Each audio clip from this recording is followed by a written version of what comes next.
World Cup is here. The biggest competition on earth makes its way to the biggest stage, America.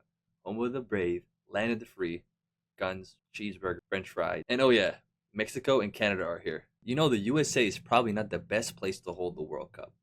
For starters, it's one of the only countries to call this game soccer, while everybody else calls it football. Look at the US being different for no reason. There's also the fact that Copa America 2024, essentially the trial run for the World Cup, went as poorly as possible. The state of some of the pitches were terrible, just loose and unsafe turf due to it being poorly maintained. Just an injury waiting to happen.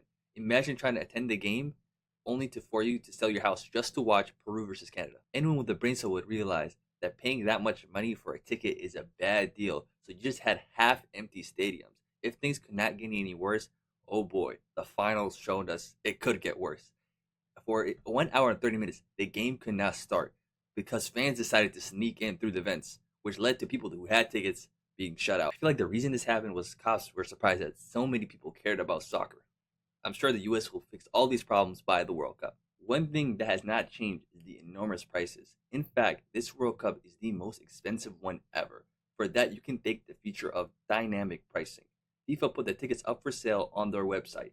From that point on, it increased throughout the World Cup draw in December and twice in April, with the average increase of 35%. Compared to the last year's World Cup, the tickets are twice as expensive. Don't get me started on hydration breaks. So FIFA made it mandatory for 3-minute breaks to be at the 22nd minute and 67th minute. This is a shift from the previous rule where a cooling period was only permitted by the ref in extreme heat. The reason for these breaks, FIFA is saying it's for total sporting integrity. Well, I don't believe that for a second. I have to agree with this fact. The players wanted to continue to play during the cooling break, but they had to wait till the ads finished on Fox. Fox still takes their sweet time, so while the ads are playing, the game already restarted. I feel like it's just another way for FIFA to make more money, disguising it as a great thing. I wonder who came up with such a terrible idea. It has to be good old Jeffrey Epstein. Only he can come up with such a disgusting idea. But my opinion on the cooling breaks has arrived, as Mbappe said, if my team is playing well and the hydration break happens, I'm going to have to beat up Infantino. However, if my team is being affected by the heat or losing, then I'm going to have to kill. The biggest talking point is the denied entries of fans, refs, and safety of some teams. I mean, the US is in war with Iran. So could Iran have been forced out of the tournament? Thankfully, that didn't happen because of the brilliant minds at FIFA. Get this, the solution was to let Iran stay in Mexico, but fly out to America to play their games there. Totally not under any disadvantage whatsoever. The news that got all the headlines was the US denying a ref entry, despite him having all the correct documents and having a visa.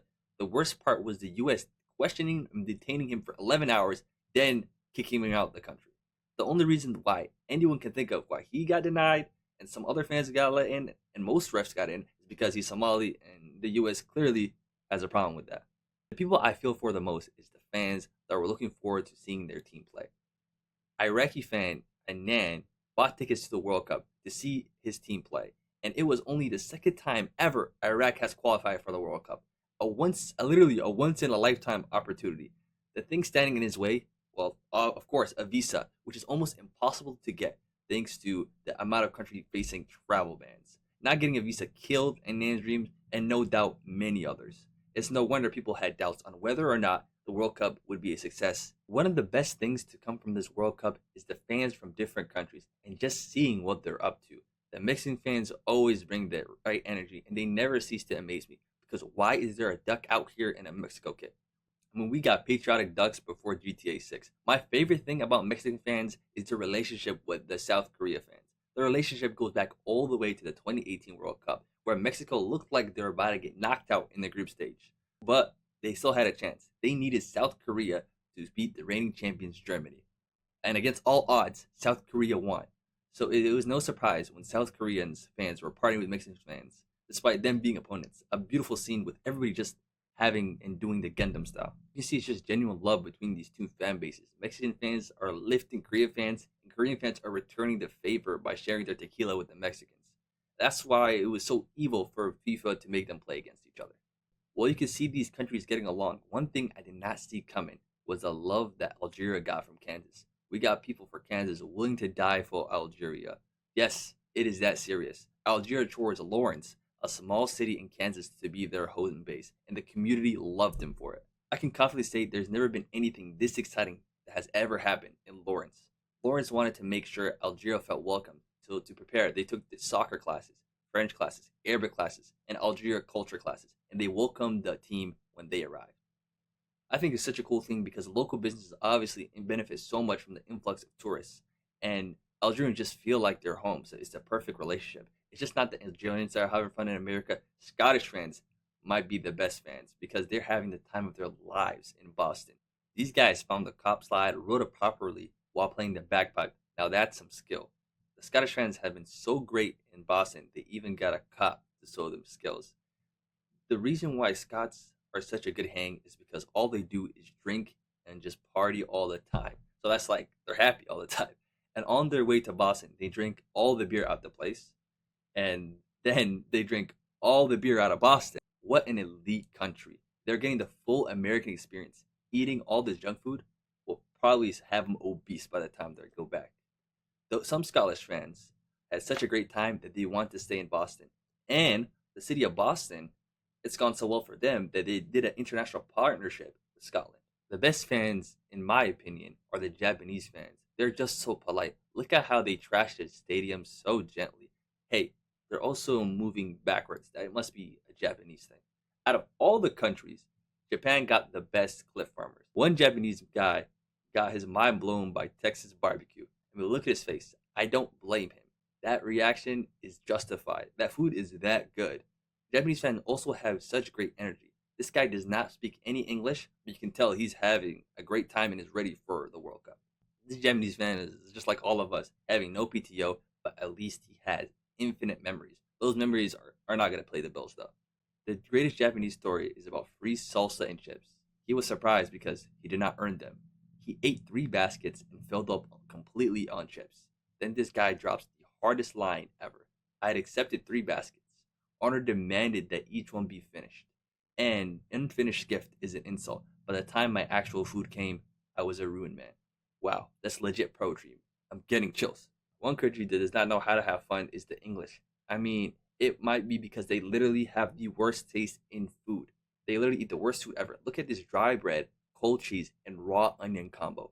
Would they die if they just melted the cheese so it's not just a cold brick? I knew their taste buds were cooked when they had an out of body experience at Golden Corral. That is where elderly people go to have fun.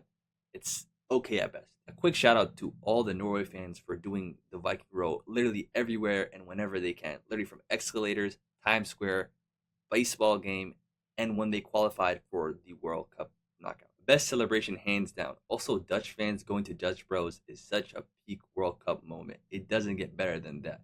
The World Cup is all about having fun together and figuring out that we aren't so different from each other. Now we got to talk about some of the teams and the storylines from the World Cup.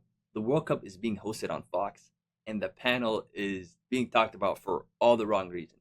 We have Zlatan, Henry, and Alexi Lalas. Can you tell who's the odd one out there? It's Alexi Lalas. This guy is insane. He has no filter on live TV because why did he call someone a full kit wanker? Look at Henry's face. He can't believe what he just heard. At least Henry tries to hold himself back. His face gives him completely away. On the other hand, Zlatan says the quiet part out loud. We do not like Alexi Lalas at all, man. Get him off the show.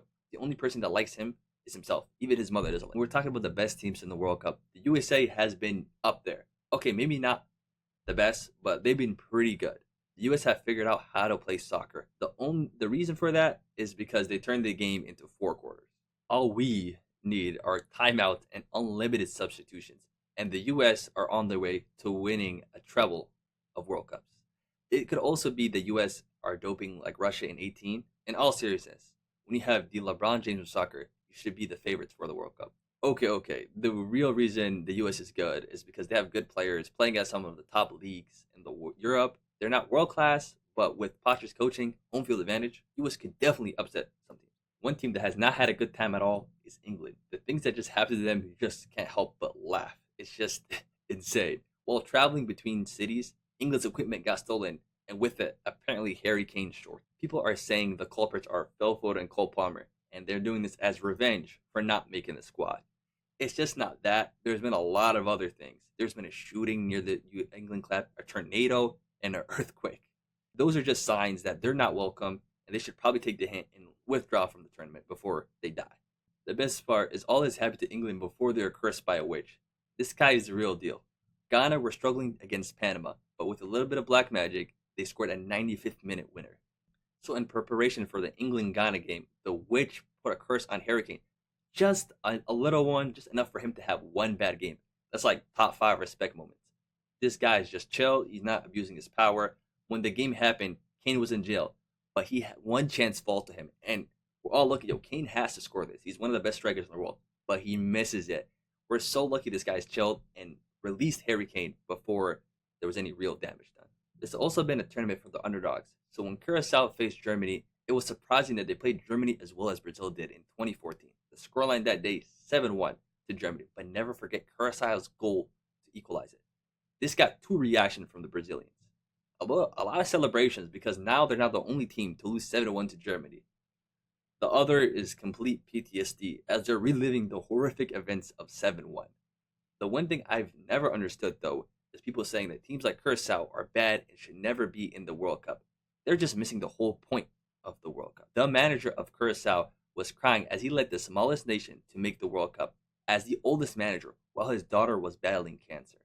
From a footballing perspective, Curaçao also proved people wrong because they got a deserved draw and produced one of the best goalkeeping performances of all time. The other team that surprised everyone was Cape Verde because they were in a group with Uruguay and Spain. There's no way Cape Verde would be so confident they bet $1 million on Spain. In that first game against Spain, they made them look human. Again, thanks to some incredible goalkeeping. While they ruled their luck at times against Spain, they dominated Uruguay and probably were unlucky to draw 2-2.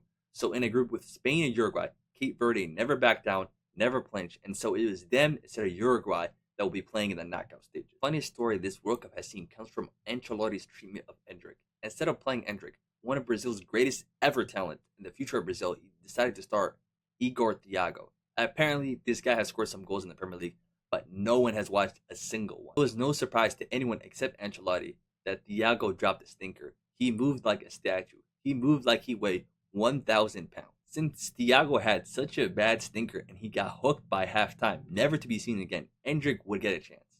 You would think. Nope. He would rather start anyone else in the situation, which led to some of the funniest clips ever. Ancelotti would rather turn into a gay bear than play Endrick. The only way Endrick is going to play is if he masters observation hockey. The funniest one is even when Endrick finally plays, the memes kept coming. Because he was not expected to play, he downloaded Clash Royale. There's also something different about this World Cup. Because why are all the stars showing up? We have Mbappe, the dictator, scoring for fun, looking like he's going to win the Golden Boot race clearly and be the all-time World Cup goal scorer. That's until Messi showed up Mbappe, scoring 6 to Mbappe's 4 thanks to some of the worst goalkeeping you'll ever see. Haaland also sees all this and responds by terrorizing the Iraqi players, and I don't blame them. Haaland is an alien. While Ronaldo struggled in 2 of his games, at least he clip-farmed against Uzbekistan saying he's back. Well, everyone could be back against Uzbekistan. Everyone's having a great time, except someone is missing. Neymar. Where are you, Neymar? I'm afraid there's not much left of him. The fans want to see Neymar, but we might cry if we see what's left of him. Just when you thought Neymar was going to be a cheerleader, he is cleared to play for Brazil. Problem is, alien abduction would take place according to a Brazilian psychic. They were going to take Neymar away during the cooling break, but lucky for everyone, the aliens were so impressed by Brazil that everybody was spared. This World Cup had it all. Aliens, witches, upsets, and the best players showing up when it matters. This is no doubt the greatest World Cup ever.